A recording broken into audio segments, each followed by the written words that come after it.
সারাদিন ঘরের মধ্যে বসে একা থাকি, তাই সুরজিৎ চেষ্টা করে অফিস থেকে ফিরে এসে আমাকে নিয়ে একটু বেরোতে। তো আমরা বেরিয়ে গেছিলাম একটু খাদি মেলায়। তো মেলায় ঢোকার আগে আমরা কিনে খেয়ে নিয়েছিলাম মিষ্টি আর পাঁপড়।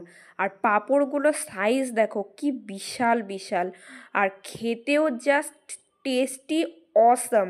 তো কোথাও মেলা গেলে আমি আর সুরজিৎ পাঁপড় দেখলে তো খাবই, এতটাই ভালো লাগে।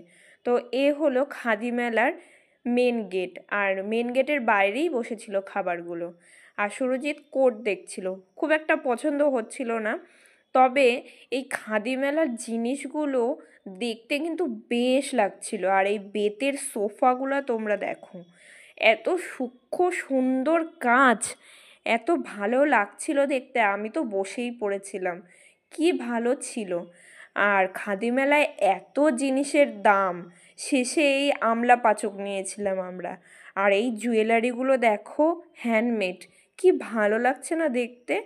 আর কাঠের তৈরি এই প্যাঁচা, এই ট্রে ওরা ওখানে বসে নিজের হাতে বানাচ্ছিল।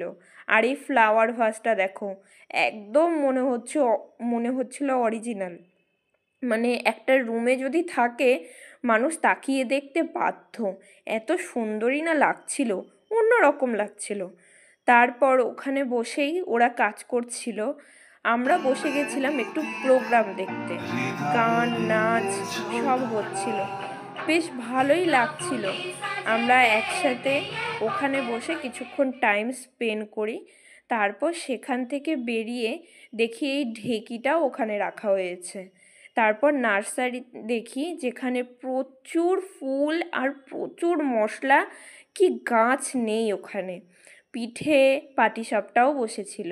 আর এখানে দেখো কিছু কাঠের কাজ। আর এই ডাইনিং টেবিলগুলো কিন্তু গাছের গুঁড়ি কেটে বানানো হয়েছে, তোমরা ভাবতে পারছো?